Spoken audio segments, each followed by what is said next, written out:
Amém. Eu quero, antes da gente iniciar, agradecer a Deus, né, por essa oportunidade. A gente está sempre por aqui juntamente com os irmãos. É um prazer, uma alegria muito grande estar aqui. Sempre aprendendo, né? A Bíblia é uma fonte inesgotável de conhecimento e quanto mais a gente estuda, mais a gente sabe que não sabia de nada, né? E a gente precisa estudar mais um pouco. E hoje ficamos aí responsáveis pelo capítulo 2, né, do estudo do nosso Teologia Sistemática, na qual nós vamos aprender sobre os símbolos e a obra do Espírito Santo. Nós vamos aprender a respeito de algumas simbologias, né, do Espírito Santo e também como ele atua, né, e como ele atuou também no passado. A gente vai ver aqui algumas coisas interessantes. Como o pastor Diogo falou, não dá para a gente encerrar o assunto, né? No sentido de que falar sobre o Espírito Santo é apenas de uma forma, digamos assim, até onde a Bíblia nos relata e ainda de uma forma limitada, porque se a gente for realmente explanar tudo a respeito que a Bíblia nos relata a respeito do Espírito Santo, nós vamos precisar de um pouco mais de tempo, né? E ainda terá assunto a ser abordado. Então, nós vamos aqui de uma forma bem clara, bem subjetiva, bem tranquila, né, falar a respeito de alguns símbolos do Espírito Santo.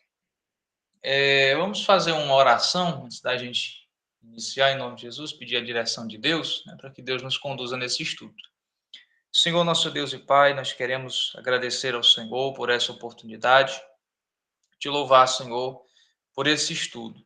Que o Senhor possa nos conduzir, dirigir, orientar os nossos pensamentos e que nós possamos ter uma aula proveitosa, Senhor, aprender muito a respeito, meu Pai amado, da sua palavra, em especial hoje a respeito da pessoa do Espírito Santo. Que o Senhor nos dirija, nos guie em nome de Jesus. Amém. Meus irmãos, e só uma coisa, se for possível, mantenham a Bíblia por perto, tá certo? Porque a gente vai consultar alguns textos e, se for possível, que os irmãos tenham a sua Bíblia por perto para a gente ir consultando alguns textos. Todas as referências que eu ler aqui com os irmãos, elas estão na apostila, certo? Todas as que eu vou ler estão na apostila. As referências que eu vou ler aqui eu tirei de lá. Mas, para que a gente possa ter um estudo mais proveitoso, digamos assim, estilo bereano, né? Confirmando que se realmente o que está sendo falado está na Bíblia, é interessante que os irmãos estejam com a Bíblia em mãos, certo? Para a gente começar o nosso estudo. Então, já vamos iniciar falando a respeito dos símbolos. E um dos primeiros símbolos que a gente vai falar aqui é sobre o fogo, né? Falar sobre o Espírito Santo é falar sobre o fogo. A Bíblia, muitas vezes, atrela a imagem, a figura do Espírito Santo ao fogo. A gente já vai ver isso, por exemplo, em Lucas, capítulo 3, né? Lucas, capítulo 3, o versículo de número 16. Evangelho de Jesus Cristo, segundo escreveu Lucas, capítulo 3, e o versículo 16. Lucas 3,16 diz assim: Respondeu João a todos, dizendo: Eu, na verdade, batizo-vos com água, mas eis que vem aquele que é mais poderoso do que eu, a quem eu não sou digno de desatar a correia das alparcas. Esse vos batizará com o Espírito Santo e com fogo. Então, para a gente iniciar aqui o nosso estudo, um dos símbolos mais, digamos assim, evidentes do Espírito Santo é o fogo, né? Em Hebreus, capítulo 12, versículo 29, nós vamos ver uma das características do fogo. A Bíblia vai dizer que o nosso Deus é um fogo consumidor. Então, uma das primeiras características que a gente vê a respeito do fogo é que o fogo queima, né? O fogo consome. E a gente vai ver muitos outros textos falando a respeito da ação do fogo, sendo ali símbolo da ação do Espírito Santo, né? A gente, na apostila, tem muitos exemplos, muitos símbolos a respeito do fogo, da água, enfim, que a gente vai tratar. Então, eu selecionei algumas características que eu julgo ser mais importante, né? Uma delas é, por exemplo, o fogo queima, eu já falei, Hebreus capítulo 12, versículo 29. E um segundo exemplo é que o fogo, ele também limpa, né? Ele purifica. A gente vê isso, por exemplo, em Isaías, capítulo de número 6, e o versículo de número 6 também. Hoje a gente vai usar muito a Bíblia, então nosso estudo vai ser nesse estilo. Isaías, capítulo 6, e o versículo 6 vai dizer assim, ó: Mas um dos serafins voou para mim, trazendo na sua mão uma brasa viva, que tirara do altar com uma tenaz. Versículo 7. E com ela tocou a minha boca, e disse: Eis que isto tocou os teus lábios, e a tua iniquidade foi tirada, e purificado o teu pecado. Então, a primeira característica que a gente vê aqui a respeito do fogo, né? Aqui na visão de Isaías, que o fogo ele purifica, né? A Bíblia diz que Isaías teve o seu pecado purificado por uma brasa viva que foi tirada do altar do Senhor e que foi que tocou os seus lábios, né? Então a gente percebe a ação do Espírito Santo purificando, limpando, né? Ele ali realizando uma limpeza na vida dos crentes, né? E até hoje essa é a ação do Espírito Santo. Ele, como fogo, ele limpa, né? Uma segunda característica, quando a gente fala do fogo, uma terceira característica, quando a gente fala do fogo, é que o fogo ele ilumina, né? Isso é óbvio. Por exemplo, se você está num lugar escuro, você vai fazer uma fogueira, automaticamente aquela fogueira vai iluminar uma determinada área, né? Até onde a luz da chama alcançar, e aquele lugar se tornará iluminado, né? A gente vê, por exemplo, que na ocasião em que os filhos de Israel estavam transitando no deserto, Deus não os deixou ao léu, né? Deus não os deixou desamparados. Durante o dia havia uma nuvem que os guiava, que os cobria, né? Que os protegia, e durante a noite, para que eles pudessem também caminhar durante a noite e também, de certa forma, ali como uma forma de direção, havia uma coluna de fogo que orientava, que guiava, que dirigia, que protegia o povo à noite. Então o fogo ele ilumina, ele clareia, né? Israel era guiado ali por esta coluna de fogo durante a noite.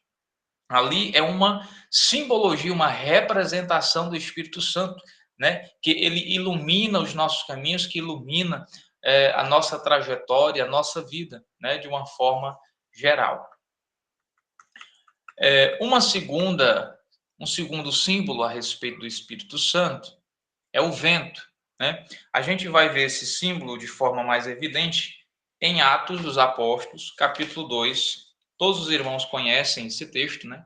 Atos dos Apóstolos, capítulo 2, o versículo de número 2, que vai dizer assim: E de repente veio do céu um som, como de um vento veemente e impetuoso, e encheu toda a casa em que estavam assentados. Né? Então, no dia de Pentecostes, né, em que se cumpre ali a promessa da descida do Espírito Santo, nós temos ali o Espírito Santo simbolizado por um som como de um vento veemente e impetuoso, né, que encheu ali toda aquela casa. Então, a gente percebe ali a ação do Espírito Santo sendo simbolizada ali pelo vento. E uma das coisas que é interessante a respeito do vento é que quando a gente fala sobre o vento, né, sobre o ar, sim, a gente está falando diretamente sobre a alimentação. Talvez você não saiba, mas 75% da nossa alimentação provém do oxigênio, do ar que a gente respira. Tanto é que a gente consegue passar um dia sem comer, consegue passar um dia sem beber, né? O corpo consegue resistir a isso. Mas nós não conseguimos passar um dia sem respirar. Aliás, nós não conseguimos passar né, nem alguns minutos, né? O corpo já perde o oxigênio em si, o gás carbônico que fica dentro da gente não é liberado, então aí a gente não consegue se manter. Então, quando a gente fala sobre ar, sobre vento, a gente está falando sobre alimentação, sobre vida, sobre fôlego de vida.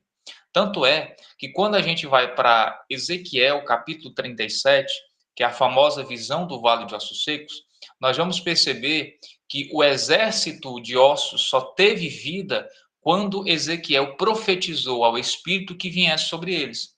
Ou seja, apesar de o exército já estar, né, ali, digamos ali, formado, eles só tiveram vida, só puderam ali estar realmente robustos, prontos para a guerra, quando o Espírito entrou neles, né? Quando foi profetizado o Espírito sobre eles. Por quê? Porque o Espírito, ele é vida, né? O ar, ele é vida, ninguém consegue ficar sem respirar. Tanto é que a gente vai ver na criação que a primeira vez que o homem respirou foi Deus soprando nas suas narinas, né? E de lá para cá este fôlego permanece no homem, né? Então, quando a gente fala sobre vento, nós estamos falando sobre vida, sobre alimentação, né? No sentido aqui do oxigênio.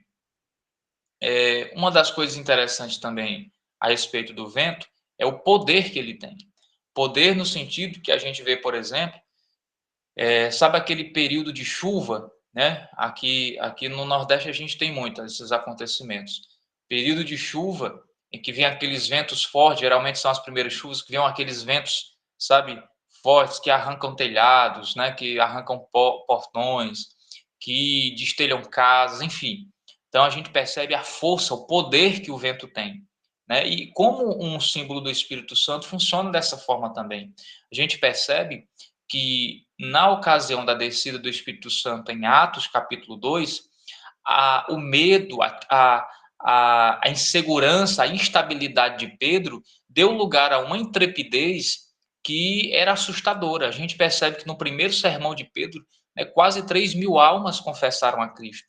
Ou seja, a gente percebe Pedro com uma palavra segura, Pedro que sempre foi impulsivo, Pedro que sempre, muitas vezes, falou bobagem, falou asneira, que ninguém, muitas vezes, nem dava atenção ao que ele dizia, porque já sabia que quando ele falava ia sair alguma anedota. Mas quando ele pronunciou as palavras ali, orientado pelo Espírito Santo, a gente percebe o poder que elas tiveram no coração das pessoas, né, que o ouviram. Então, é interessante a ação do Espírito Santo, simbolizado pelo vento, como poder, né? Ele tem poder para tirar ali, digamos assim, a timidez, tirar o medo, a insegurança, a instabilidade, dar intrepidez, ousadia, coragem, né? Ele tem força, né? Essa é uma das ações do Espírito Santo aqui, simbolizadas também pelo vento.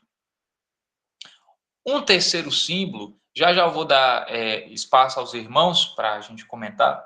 Eu vou levantar aqui uma questão que eu achei muito interessante, estava até comentando com a minha esposa agora há pouco, mas os irmãos fiquem à vontade para fazer suas perguntas a qualquer hora, tá certo? Só levantar a mão, fazer um comentário, fica à vontade. Um terceiro símbolo que eu vou comentar com os irmãos é sobre a água, né? O Espírito Santo sendo simbolizado como água. A gente vai, por exemplo, para Salmos 42, Salmos de número 42, o verso de número 2. Salmos 42, verso de número 2. O que é que o texto vai dizer para a gente? A minha alma tem sede de Deus, do Deus vivo. Quando entrarei e me apresentarei ante a face de Deus, né? Então, qual uma das características da água? É que a água, ela refresca, ela tira a sede, né? Ela alivia a secura, né? A gente vai, por exemplo, os irmãos podem conferir aí na Bíblia, para João, Evangelho de Jesus Cristo, segundo escreveu João, capítulo 7, aonde Jesus vai falar especificamente a respeito do Espírito Santo, simbolizado pela água. João capítulo 7, versículo 37. Vai dizer assim, 37, 38 e 39.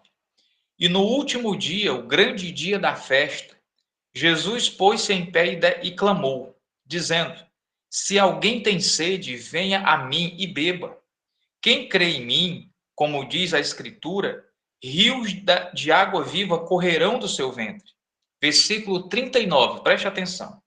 E isto disse ele do Espírito Santo que haviam de receber os que nele crescem, porque o Espírito Santo ainda não fora dado, por ainda Jesus não ter sido glorificado. Então, o que é que Jesus está falando aqui? Olha, aquele que crê em mim, rios de água viva, né, correrão do seu ventre, ou seja, de dentro de si. Ele estava falando do Espírito Santo. O Espírito Santo como água, como uma fonte a jorrar, né, para a vida eterna. Ele fala também disso, né, para a mulher samaritana.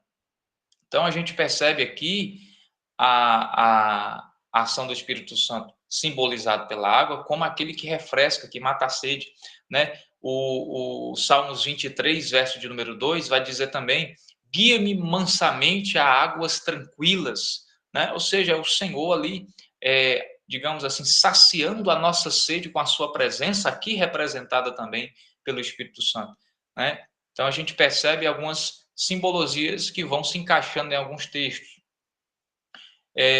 Um outro texto que eu gostaria de ler com os irmãos, Hebreus, capítulo de número 10. Hoje eu vou testar os irmãos aí a agilidade para achar os textos da Bíblia, né? Fazer igual o pregador foi pregar e disse aí, irmãos, abram suas Bíblias no livro de Naum. E aí os irmãos folheavam para um lado, folheavam para o outro e viravam a Bíblia. E aí um disse assim, irmão, na minha não tem, né? Então hoje eu vou testar os irmãos, ver como é que está a agilidade dos irmãos aí para procurar os textos da Bíblia.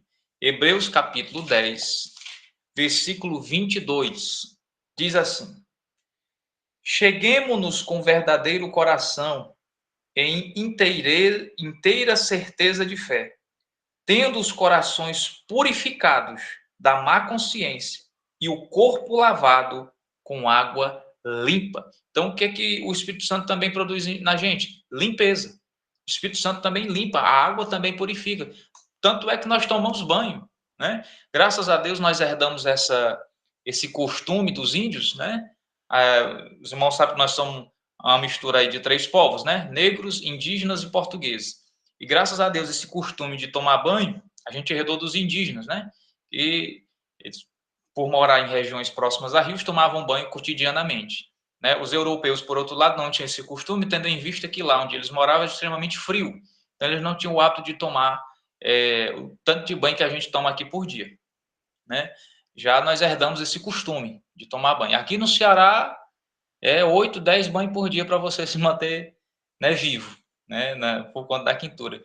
Então, a água limpa, né, a água ela purifica, a água ela vai ali tirando as impurezas, né? Você pode prestar atenção que a gente vai lavar um carro com água, a gente vai lavar uma casa com água, a gente vai tomar um banho, vai lavar roupa, tudo é água que limpa, é água que purifica, né? É água que vai tirando as impurezas, né? Tanto é que, por exemplo, se você comeu um alimento que lhe fez mal, por exemplo, você é uma pessoa que consome muito açúcar, você é uma pessoa que consome muito industrializado, e aí você vai no médico, descobre um problema e tem que fazer um detox, né, que o pessoal usa muito, tem que fazer uma limpeza aí. O que você vai usar? Água. Você vai dobrar a quantidade de água que você bebe por dia, a água vai purificar o seu sistema imunológico, ela vai limpar o seu corpo, ela vai lhe desinchar, ela vai ali tirar todas as impurezas, né? A água tem esse poder. E esta é uma das ações do Espírito Santo na nossa vida. Limpar, purificar, transformar, tirar as impurezas, a sujeira, né? E deixar a gente limpo para ser apresentado diante de Deus. Amém? Os irmãos estão vivos? Eita glória! Amém. Eu vou continuar aqui. Já vou levantar uma questão interessante. Eu queria que os irmãos abrissem aí em Levíticos, tá certo? Capítulo 14. Vamos abrir aí Levíticos, capítulo 14. Agora nós vamos ver um outro símbolo do Espírito Santo que é muito interessante também, que não dá para falar do Espírito Santo e não falar desse símbolo. Levíticos 14, o versículo 17. Só um versículo. Levíticos de número 14.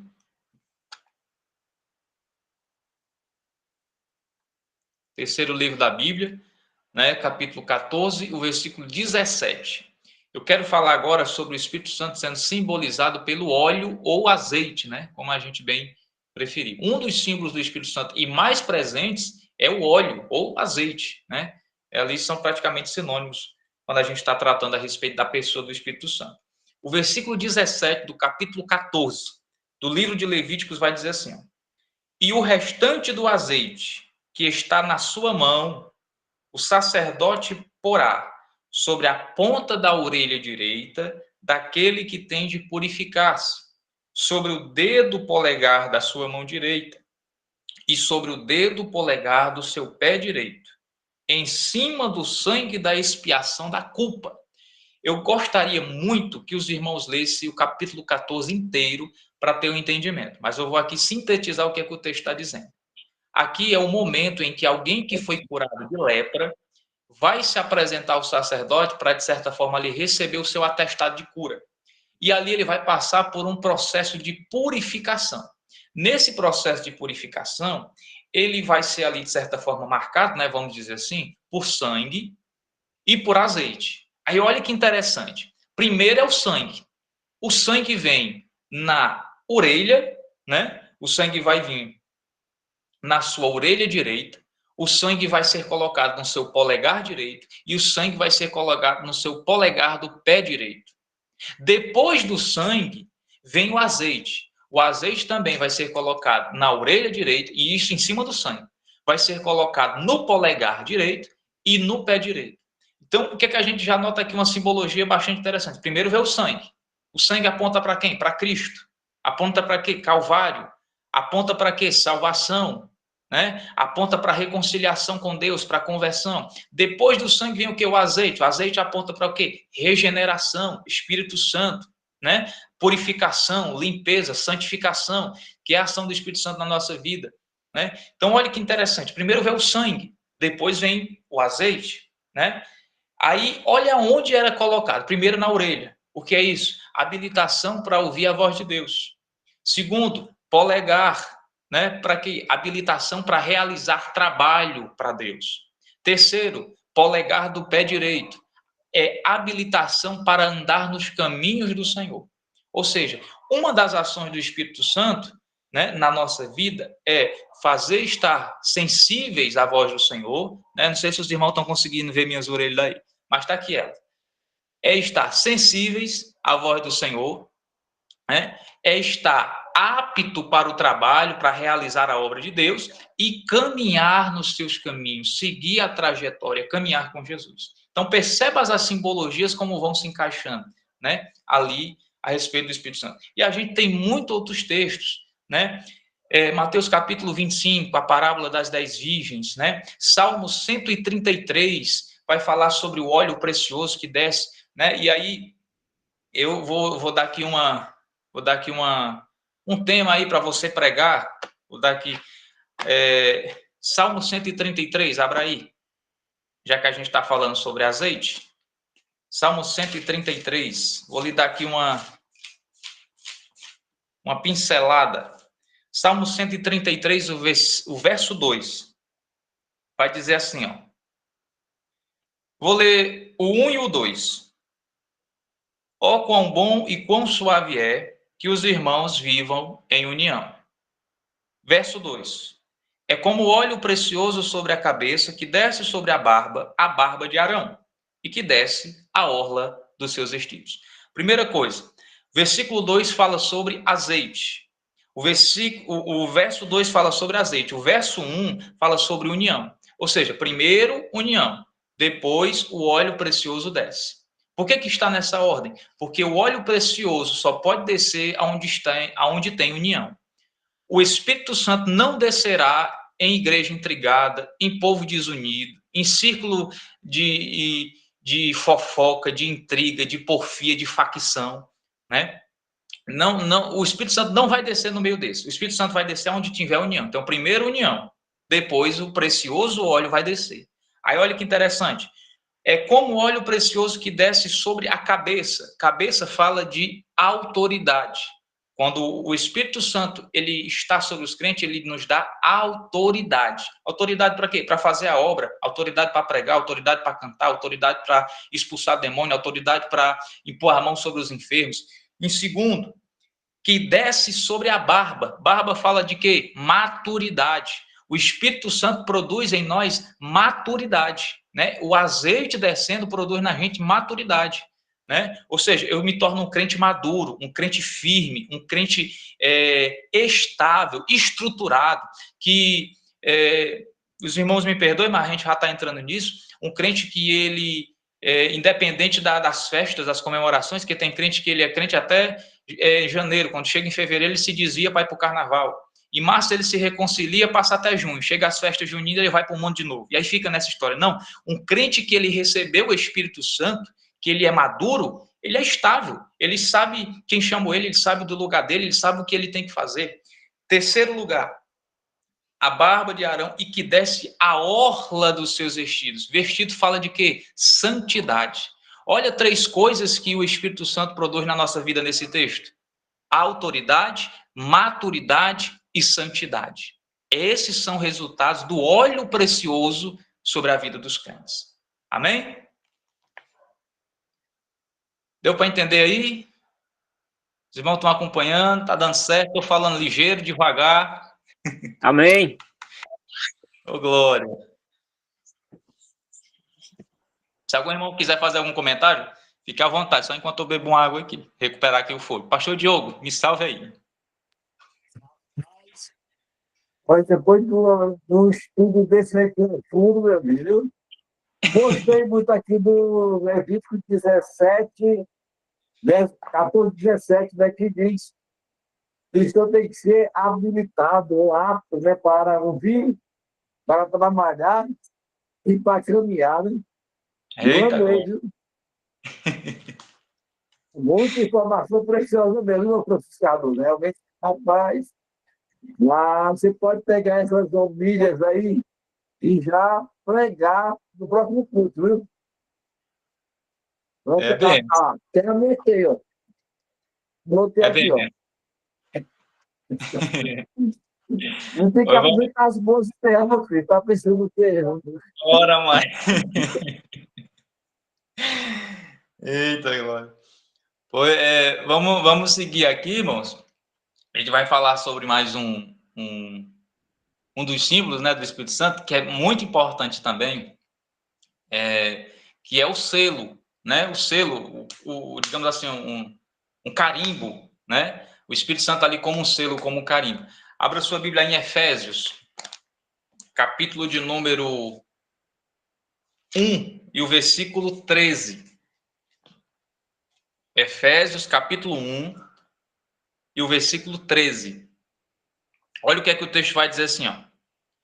Em quem também vós estáis, depois que ouvistes a palavra da verdade, o evangelho da vossa salvação, e tendo nele também crido, fostes selados com o Espírito Santo da promessa.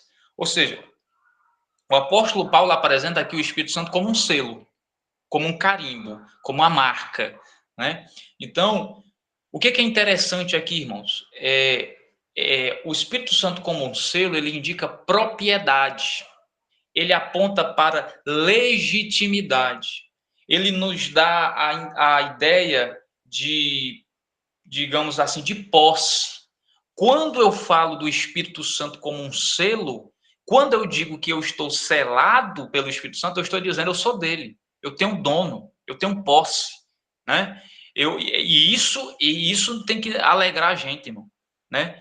É só você imaginar, por exemplo, não sei se algum irmão aqui cria, né? Quem cria animal, gado, né? Por exemplo, quem tem seus bois, suas vacas, geralmente tem-se o costume de marcar esses animais, né? Com aqueles ferro quente, mostrando que aí tem um código, né? De identificação, uma numeração, uma letra, enfim, que identifica.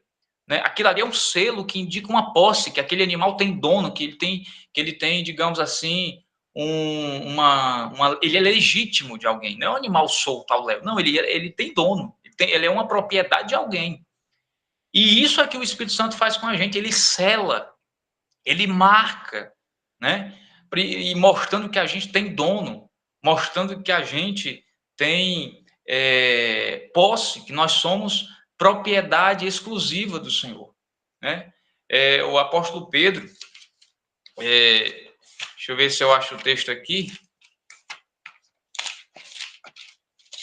O apóstolo Pedro vai falar, tá aqui, ó, primeira epístola de Pedro, capítulo 2, o versículo de número 9, vai dizer assim, ó, mas vós sois a geração eleita, o sacerdócio real, a nação santa, o povo adquirido, para que anuncieis as virtudes daquele que vos chamou das trevas para a sua maravilhosa luz. O que é isso? Posse, propriedade, eu tenho identidade, eu tenho um dono, eu sei a quem recorrer, né? Essa é a ação do Espírito Santo na vida do crente, ele sela, né? O crente está marcado, né? O crente está marcado. Né? Então,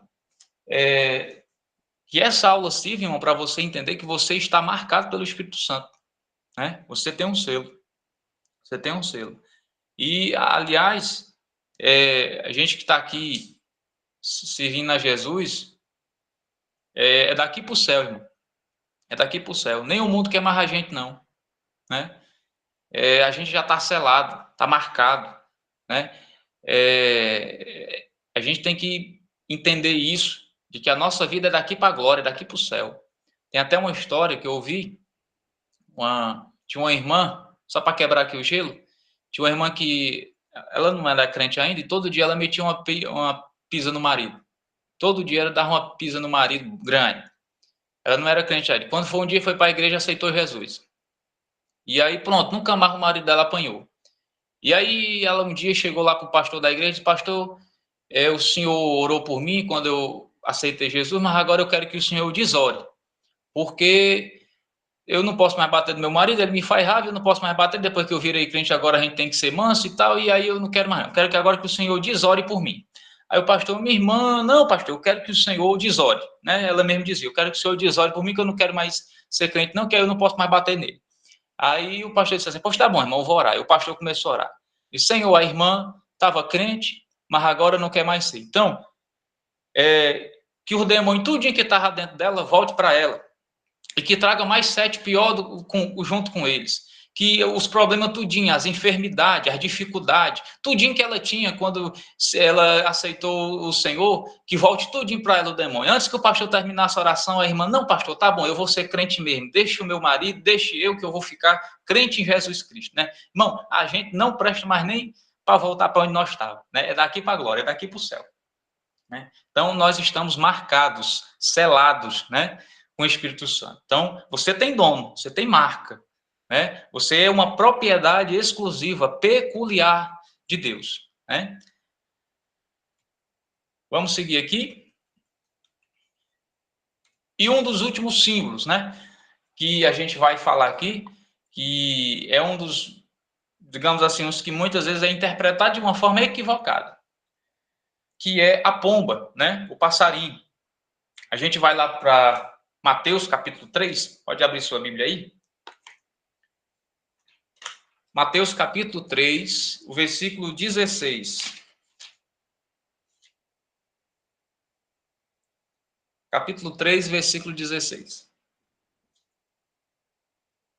E sendo Jesus batizado, saiu logo da água. E eis que se lhe abriram os céus, e viu o Espírito de Deus descendo como pomba e vindo sobre ele. Pronto. E viu o Espírito de Deus descendo como pomba e vindo sobre ele, né?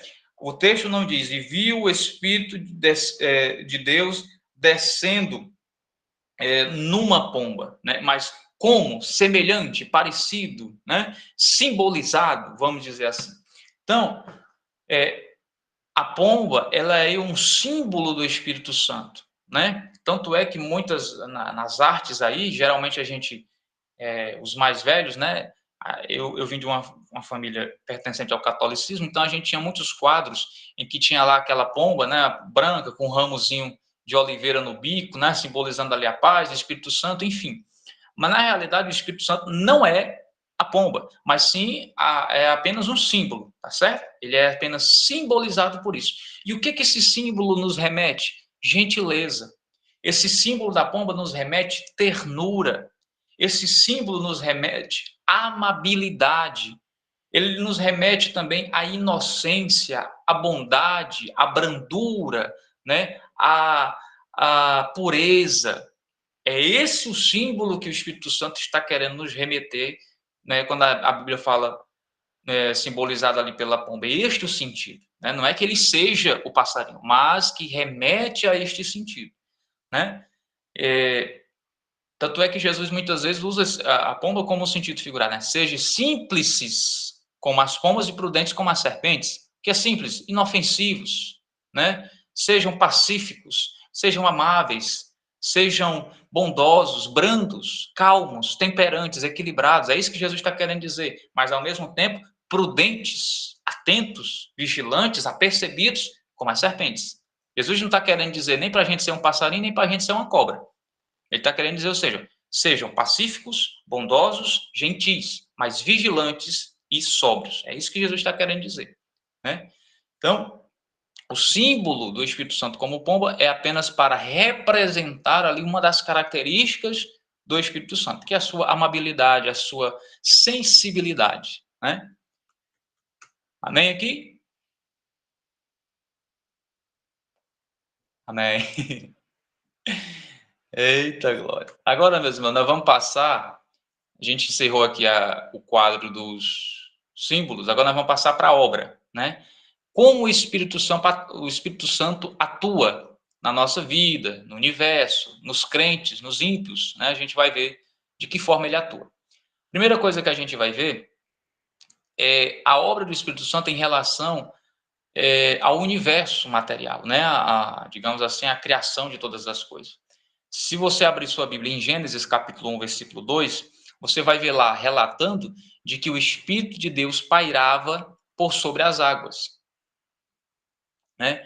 Ou seja, a terra estava sem forma e vazia, mas o Espírito de Deus pairava por sobre as águas. Ou seja, ele estava ali atuando na preservação, na restauração da terra. Né? Os irmãos sabem, não dá para a gente discorrer aqui rapidamente, mas entre o versículo 1 e o versículo 2 nós temos ali um espaço de tempo, né? Que os estudiosos acreditam. Versículo 1 diz, e criou Deus os céus e a terra. Então, ali, Deus criou tudo perfeito. Entre o versículo 1 e 2 acontece ali a rebelião de Satanás, na qual ele é expulso do céu, e aí acaba que a terra sofre as consequências, né? Nessa luta dele com o anjo, acaba destruindo uma parte da terra. Então, o versículo 2 remete exatamente isso. A terra estava sem forma e vazia, remetendo ali ao que aconteceu. A gente não consegue entrar muito nisso, mas só para dar uma pincelada. Na realidade, ali houve uma restauração, né? A partir do versículo 2, houve ali uma restauração da terra, né? Da criação de Deus. Então, o Espírito Santo ele atua na criação, né? Na preservação, na restauração. Todas as vezes que Deus dizia e haja, né? Ou seja, era o Espírito Santo ali operando, né? Estava ali a Trindade ali atuando junto, o Espírito Santo presente também atuando junto ali na criação, na restauração ali do universo, né? Em relação aos não regenerados, ou seja, aos ímpios, né, as pessoas sem Deus, o Espírito Santo também atua, né? E de que forma ele atua nela? O Espírito Santo, ele luta com os homens. Veja que interessante, Gênesis capítulo 6, versículo 3. Gênesis capítulo 6, o versículo 3, diz assim, ó: Então disse o Senhor, não contenderá o meu espírito para sempre com o homem, porque ele também é carne, porém os seus dias serão 120 anos. Né? Ou seja, essa aqui é a questão da corrupção do gênero humano, né? Quando o pecado já começa a se alastrar. E aí, ou seja, o Espírito do Senhor estava contendendo ali com o homem, né? O Espírito Santo querendo uma coisa e o homem andando por caminhos tortuosos. Tanto é que a gente vai ver em João, a gente pode ir para lá já, João capítulo 16, versículo de número 8. Vai dizer assim, ó: e quando ele vier, quem? O Espírito Santo, o Consolador, convencerá o mundo do pecado, da justiça e do juízo. Então, qual é a ação do Espírito Santo, qual é a obra do Espírito Santo em relação aos não regenerados, aos não crentes, aos ímpios? Convencê-los. O Espírito Santo atua neles, convencendo-os do pecado, da justiça e do juízo. Agora vejamos como o Espírito Santo atua nos crentes. Nos ímpios ele atua convencendo. Nos ímpios ele atua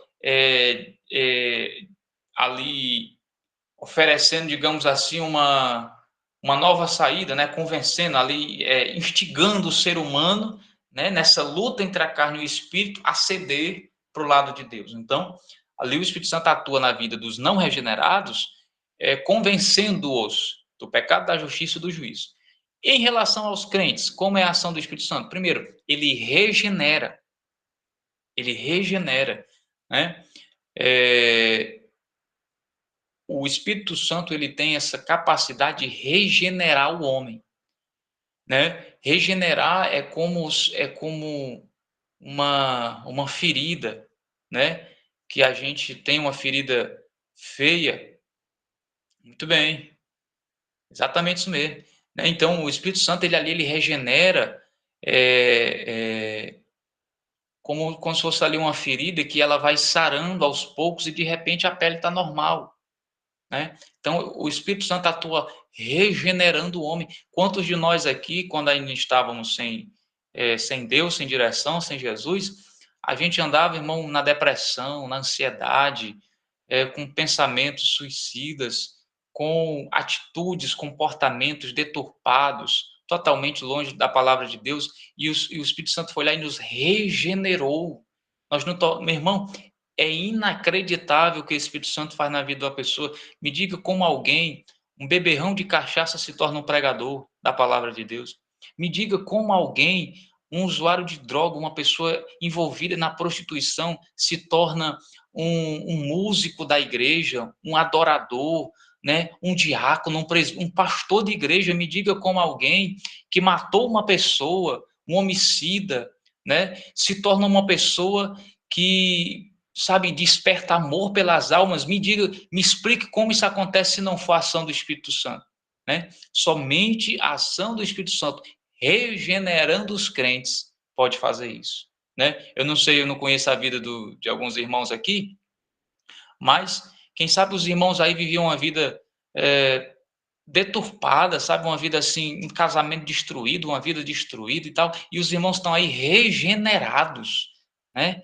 Parece tipo assim que nasceram de novo, literalmente, que se tornaram uma nova pessoa, né? Um novo comportamento, um novo palavreado, não frequentam mais os mesmos lugares, não andam mais com as mesmas roupas, né? Somente o Espírito Santo para fazer isso na vida de uma pessoa, né? Não tem outra explicação, não tem outra explicação, né? Então, somente Deus para poder o Espírito Santo para regenerar o homem, né? Para dar a ele ali uma nova oportunidade. Uma coisa interessante, o Espírito Santo, ele habita no crente. 1 Coríntios capítulo 6, versículo 15 e 19. Vamos lá. 1 Coríntios capítulo 6. Primeira carta de Paulo aos Coríntios, capítulo 6, versículo 15.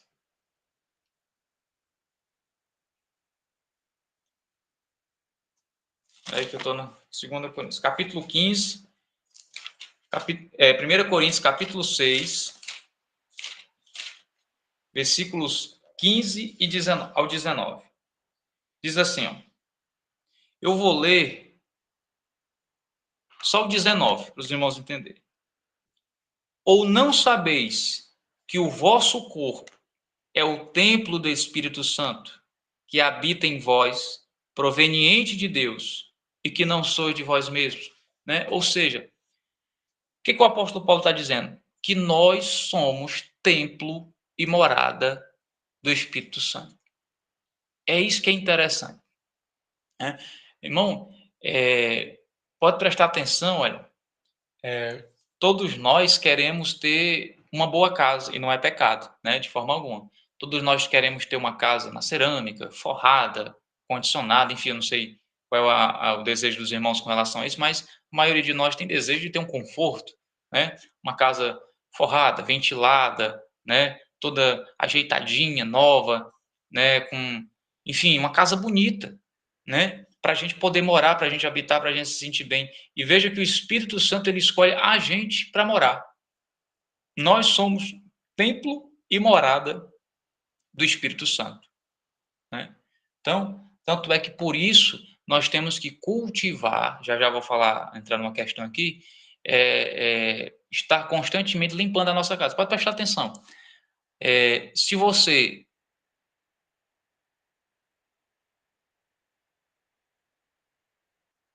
Simão, estão me ouvindo? Pronto. Se você não varrer a casa, não lavar a louça, se você não espanar, se você não dobrar as roupas, se você não cuidar da sua casa, não arrancar o mato da frente da calçada, irmão, a sua casa se tornará inabitável. Nem você, como dono, moraria nela. Da mesma forma, nós também devemos cuidar da nossa saúde espiritual para que o Espírito Santo habite em nós, né? Para que o Espírito Santo, ele, assim como nós também não habitaríamos numa casa suja, imunda, com lixo, com sujeira, né? O Espírito Santo também requer de nós santidade, purificação, para que ele possa habitar em nós.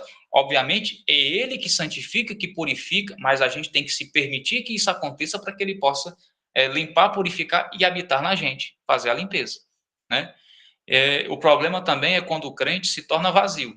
Porque, entenda, o ser humano ele nunca está vazio, não por muito tempo. Se ele não está cheio do Espírito Santo, ele pode estar cheio de outra coisa. A gente vê isso, por exemplo, Jesus ensinando que quando um espírito imundo sai do homem, ele anda por lugares áridos, né? Procurando repouso, e quando ele não acha, ele se lembra assim, vou voltar para minha casa, né? E aí ele encontra lá, se a pessoa não estiver cheia do Espírito Santo, está vazio. Aí o demônio diz assim, olha, tá do mesmo jeito. Aí ele volta, traz mais 7 companheiros pior do que ele e entra tudinho. O que isso não mostra? Que nós precisamos ter cuidado da nossa saúde espiritual para que o Espírito Santo habite na nossa vida. E agora vem uma terceira característica do Espírito Santo, é que ele batiza, né? Não dá para falar sobre o Espírito Santo sem falar do batismo com o Espírito Santo, né? E também ele enche o crente. E aqui eu levanto os irmãos aí me responderem, né? Os irmãos conversar, né? Dar a opinião dos irmãos. Me digam aí, na opinião dos irmãos, qual seria a principal diferença entre batismo com o Espírito Santo e entre ser cheio do Espírito Santo? Na opinião aí dos irmãos, qual é a principal diferença entre eu ser batizado com o Espírito Santo e eu ser cheio do Espírito Santo? Os irmãos fiquem à vontade aí. Vou beber minha água.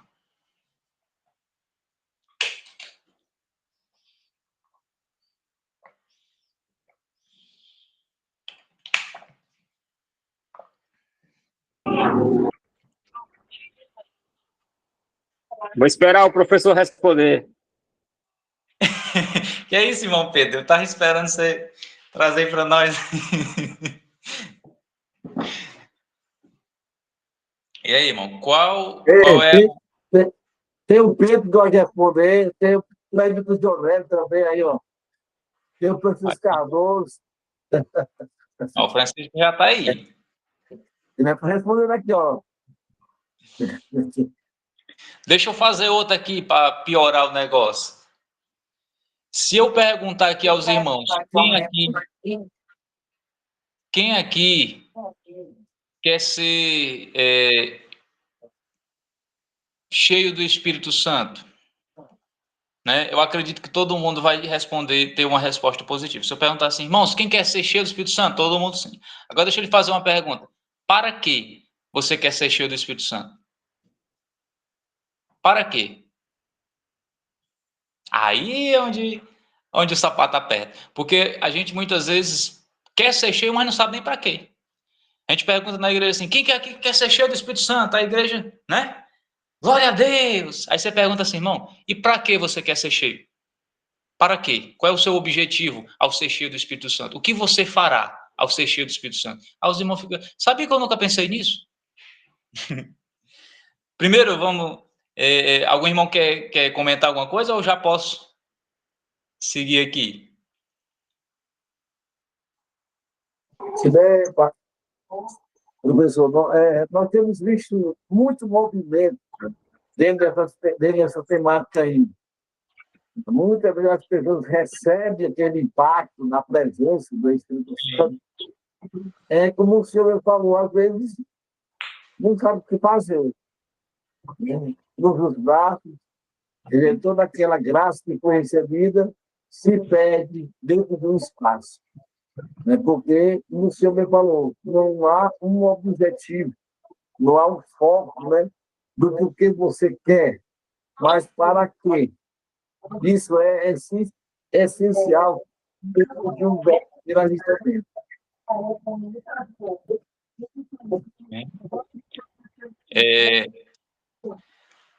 Para a gente começar aqui a conversa, o que acontece? Muitas pessoas eles querem ser cheios do Espírito Santo, mas não sabem nem para quê, né? Olha aí, a irmã Joviane, a diaconisa Joviane aqui do nosso campo. Primeira coisa que a gente tem que deixar claro, o batismo com o Espírito Santo é uma capacitação para fazer a obra de Deus. Tá certo? Se um dia lhe perguntarem, irmão, defina para mim o que é batismo com o Espírito Santo. Batismo com o Espírito Santo é uma capacitação para fazer a obra de Deus. Por que Deus batiza com o Espírito Santo? Para capacitar os crentes para realizar a sua obra. Ponto. Esse é o principal objetivo do batismo com o Espírito Santo, capacitar os crentes para realizar a obra de Deus. Então, entenda, quando eu quero ser cheio do Espírito Santo, automaticamente eu estou dizendo, Senhor, eu quero ser cheio porque eu quero fazer a tua obra, eu quero fazer o teu trabalho, eu quero ser útil de alguma forma. Agora, o que a gente vê hoje? Crentes que só querem o movimento, a gritaria, a dança, o pulo, o grito, aquele movimento todo. Mas quando fala de trabalho, quando fala de evangelismo, quando fala de estudo, quando se trata de construção, misericórdia. Então, eu quero ser cheio do Espírito Santo só para me falar em língua. Eu quero ser cheio do Espírito Santo só para me demonstrar o meu grau de espiritualidade e santidade. Irmão, isso não é ser cheio do Espírito Santo, isso não é batismo. Batismo com o Espírito Santo é uma capacidade que eu recebo para me fazer a obra de Deus. E detalhe, o batismo com o Espírito Santo não é em benefício meu, no sentido de que eu estou recebendo uma capacitação para fazer a obra de Deus, ou seja, para crescimento do reino em prol de outras pessoas. O batismo é uma capacitação para me realizar a obra do Senhor. O irmão pode comentar. Já eu continuo. Pode ser, irmão. Boa noite. Pai do Senhor, agora. Estamos hoje aqui com o professor Samuel, né? Sim. Meu querido. Rapaz, aula abençoada. Essa questão do Espírito Santo, né, que foi mencionado aí, e sobre algumas atitudes dos irmãos, que às vezes, de fato, são atitudes até carnais, ou nasce na essência de um emocionalismo, enfim. O que eu vejo e percebo hoje é o que falta direcionamento, falta orientação, para o povo entender onde é que o Espírito Santo atua, tanto como você mencionou, né? Quando ele está atuando com os ímpios, como ele está atuando dentro da igreja, né? Eu não vou descartar a questão dos irmãos também sentirem aquele momento, aquela presença maravilhosa do Senhor, deles pularem, deles glorificarem alto, né? A gente sabe que no meio disso aí também tem aquela... Ninguém está sentindo nada, não está tendo aquele mover do Espírito Santo, a pessoa inventa, né? A pessoa inventa, talvez para sair na foto, para gravar um vídeo, alguma coisa. Não estou falando disso aí, mas estou falando que às vezes há uma efusão do Espírito, uma manifestação do Espírito, mover do Espírito, que a igreja sente, né? Existe aquela palavra testificar. O Espírito Santo, ele testifica conosco quando ele está atuando dentro do culto, na igreja, usando o pregador, ou se manifestando através de um louvor, que Deus habita no meio dos louvores. Se Deus habita, o Espírito Santo também habita no meio dos louvores, né? enfim. Mas a gente vê muita meninice e o que eu percebo é que falta exatamente isso, a orientação, né? Nós, como pregadores, que aproveitando aqui, já que todo mundo aqui prega, aprende um com o outro, nós precisamos orientar a igreja, né? Às vezes, ao invés até de bater ou de estar levantando críticas desnecessárias, a gente conduzir o povo ao entendimento da palavra, a gente abrir a Bíblia e mostrar para elas, né, gente, o que é o mover do Espírito Santo, o que não é o mover do Espírito Santo, o que é o batismo, né? O que é o batismo com o Espírito Santo? Batizar é emergir, colocar a pessoa no Espírito, né? Não é nem o Espírito dentro de nós, é nós dentro do Espírito, é algo totalmente diferente. Essa questão do Espírito Santo sobre nós, isso fala de o Senhor nos capacitar para uma obra sobrenatural que ele vai realizar através da nossa vida, que é como orar pelos enfermos, dar visão aos cegos, e muitas coisas que a gente tem tempo para falar, que eu já estou tomando muito seu tempo aqui, né? Mas é mais ou menos isso aí, entendeu? A gente precisa conduzir as pessoas a aprender mais essa matéria. Eu quero parabenizar mesmo aos irmãos, parabenizar você também, irmão Samuel, pela aula, tá certo? A simplicidade e a profundidade que você está conduzindo aqui está deixando realmente a gente pensar mais, está sendo bem didática, tá certo? Então, assim, só essa pauta que eu quero deixar aqui, né, para a gente poder pegar as informações sobre o Espírito Santo, as atuações, os símbolos, tudo sobre a pessoa do Espírito Santo e ensinar para a igreja, né? Porque às vezes a gente critica, mas a gente ensinou, os líderes ensinaram, os pastores ensinaram, os presbíteros, evangelistas, todos nós ensinamos, e às vezes também o que é que falta? Às vezes também falta a experiência da gente com o Espírito Santo, e por a gente não ter passado por certa experiência com o Espírito Santo, a gente acha que é da forma que a gente pensa.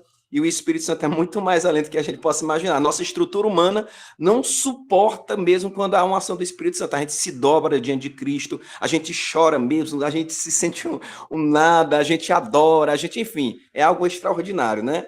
Eu vou deixar você falar, meu querido. Deus abençoe. Eu que agradeço. Eu, aliás, agradeço muito o seu comentário. Espero um dia conhecê-lo pessoalmente. A gente continuar a conversa aí, é muito bom. Falar de Jesus aí com os irmãos, né? Que Deus abençoe o servo de Deus.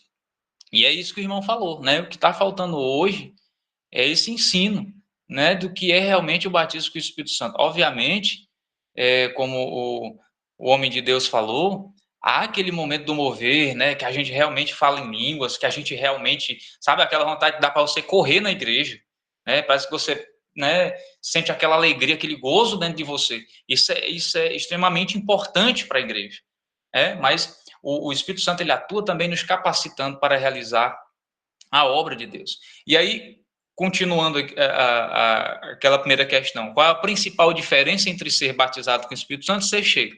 Primeiro, o batismo com o Espírito Santo é uma experiência única, certo? A pessoa só é batizada com o Espírito Santo uma vez, certo?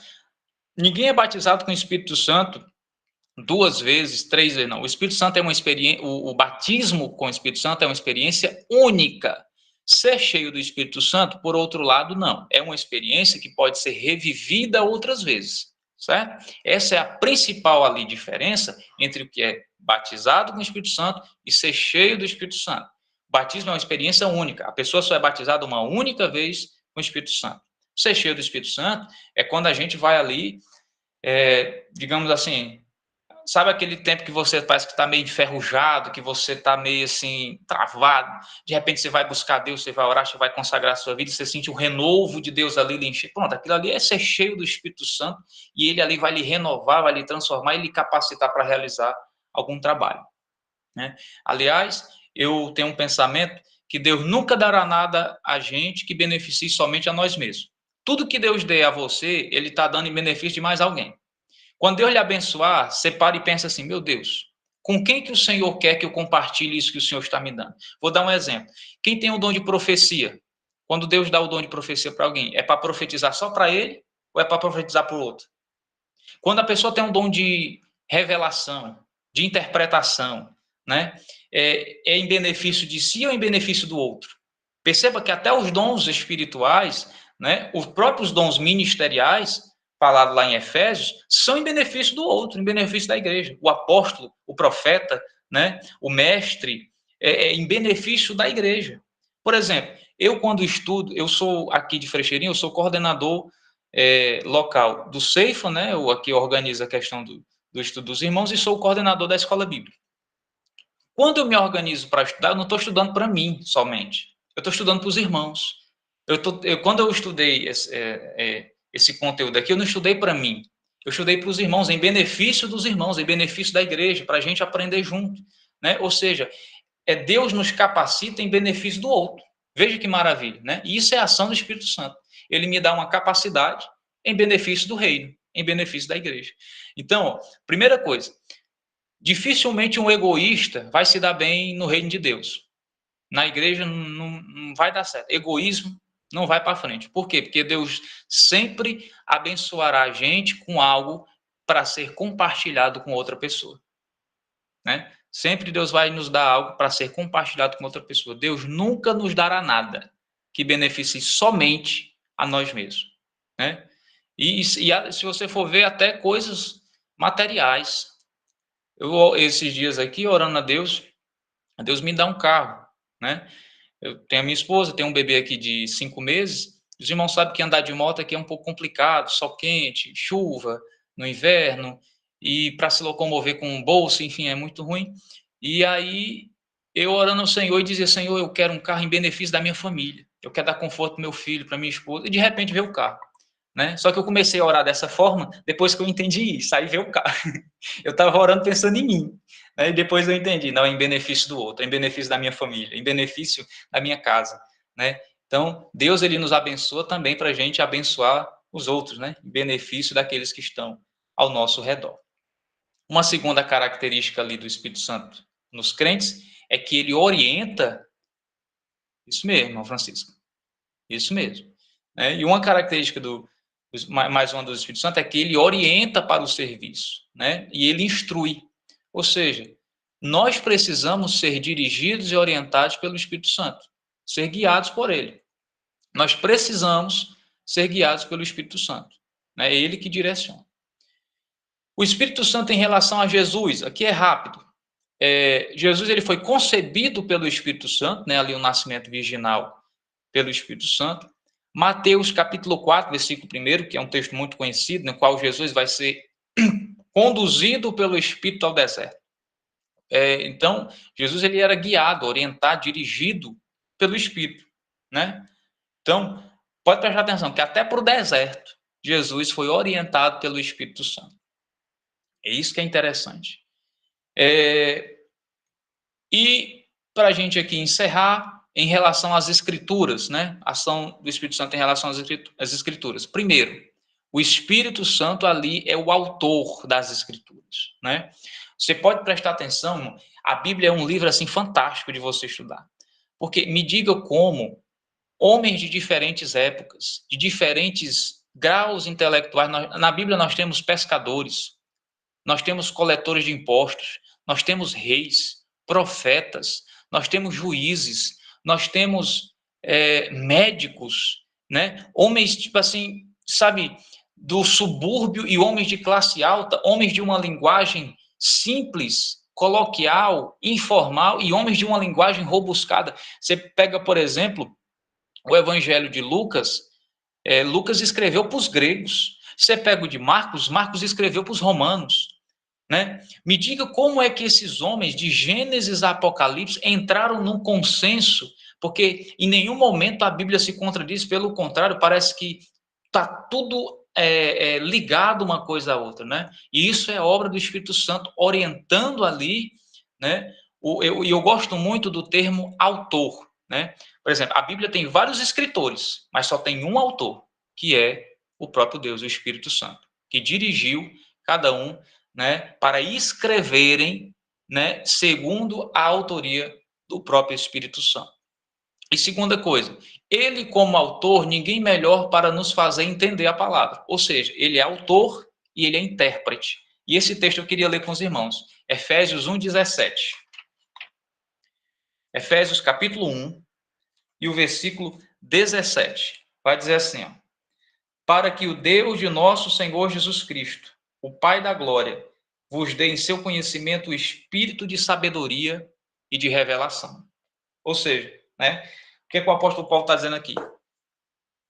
O próprio Espírito Santo que deu a a inspiração aos escritores para compilarem esses escritos é o mesmo também que nos ajuda a interpretar, que nos dá a revelação desses textos, que nos faz entender de uma forma...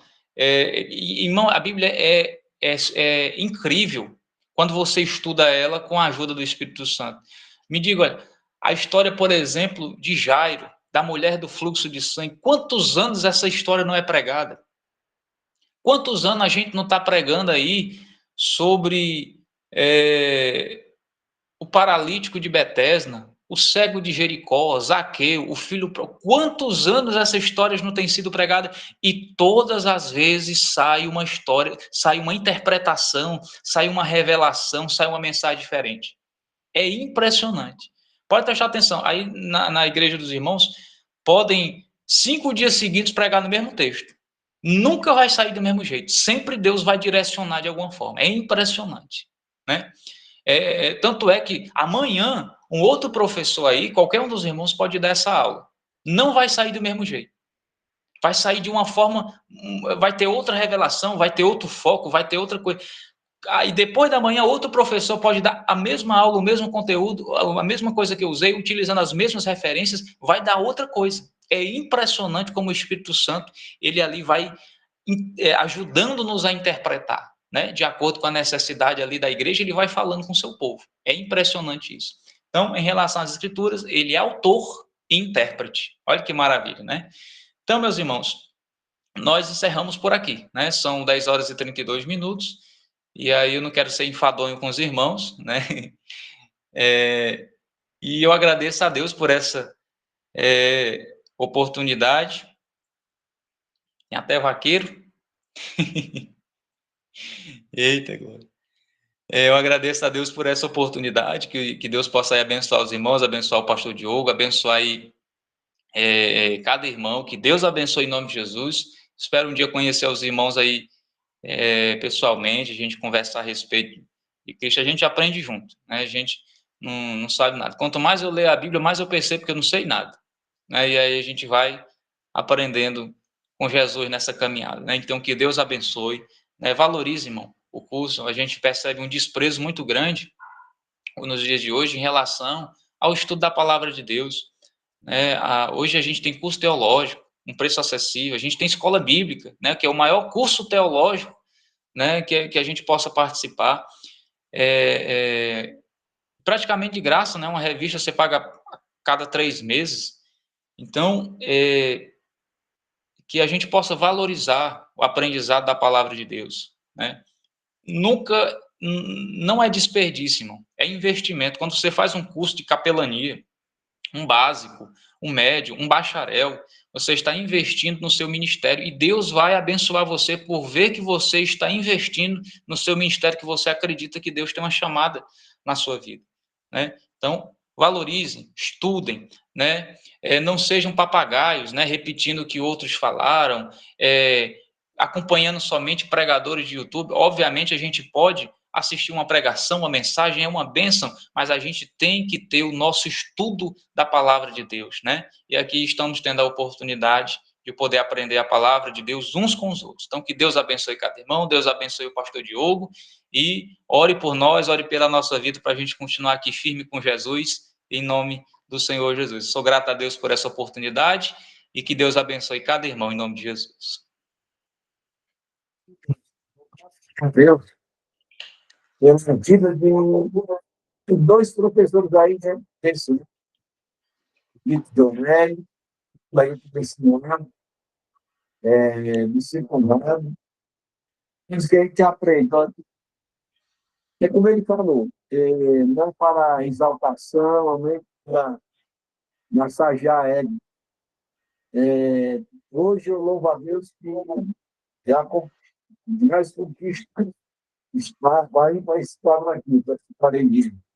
Doutorado livre em teologia, mestrado livre em teologia, bacharelado em Ceifa e também pela outra faculdade que tem que dar, se não me falha a memória, pela Diretiva. Tem o curso de teologia, fiz o básico, fiz o médio em teologia, e graças a Deus também foi da área teológica.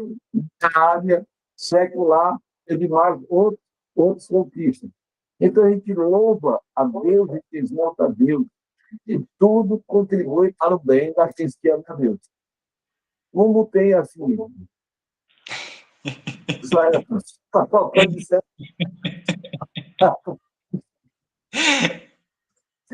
Se tiver, eu vou fazer, viu? Viu, Presbiteriano, né? Eu vou ser na vida dia que a gente tem que ter isso. O gosto de Deus. Então, a gente louva a Deus pela vida dos nossos professores, pela disponibilidade que eles têm. Eu sou consciente. E se o nosso curso ou o nosso financeiro pudesse arcar as despesas deles e assalariar eles, ainda era pouco. Porque o único conhecimento é porque eu já estudei a Bíblia 10 vezes, né? Mas já passei por Levítico, que também já estudei, né? Mas é um dos livros que me diz que nunca eu estudei, mas não era daquele, não era apaixonado por ele. Mas depois que eu aprendi aqui em Levítico, capítulo 14, verso 17, meu amigo, com profundidade. Habilitado para ouvir, habilitado para trabalhar e habilitado para criar. É forte, viu? Rapaz, coisa boa. Abençoe. Assim é o meu período de sexta-feira. Estando aqui dentro.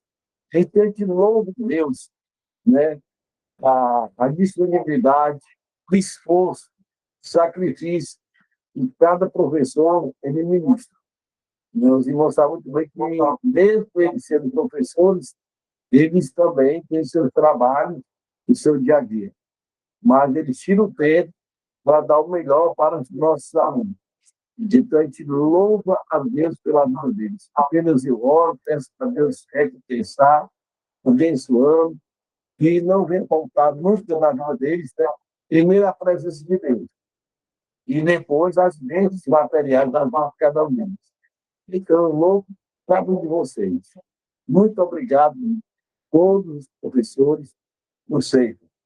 E está me dando mais um aí, ó. É um experimento de Oneb também, que a primeira aula foi muito magnífica a aula dele. Hoje também foi outra aula magnífica. Então, aula com muita profundidade que abre a nossa mente, né? Para a gente pesquisar, mas ver que a Bíblia não é um livro qualquer. É um livro que tem assim, um manancial de águas vivas. Então, a gente louva a Deus por isso. Desde já quero agradecer ao nosso Leandro Samuel, ao nosso professor que está presente. É muito bom esse professor estar presente, porque hoje o professor termina uma parte, o outro já entra, já tem uma ideia mais ou menos de como é que está caminhando, para não perder o foco, né, da temática geral.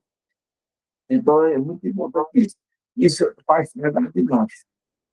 Muito obrigado aos nossos alunos, obrigado ao professor, também os dois professores presentes, e que Deus continue abençoando cada um de vocês. Quero aqui agradecer a todos vocês. Muito obrigado, uma ótima noite, a paz do Senhor para todos, fique com Deus. Segunda-feira, nossa terceira aula, gente, é outro professor. Então, olha como é boa. E a última aula é o menor de todos, que tem pouco conhecimento, né? Mas ele vai estar aqui também mostrando, né? E Deus abençoe a vocês todos. Até segunda-feira que vem. Fiquem com Deus e a paz de Cristo esteja com todos. A paz do Senhor.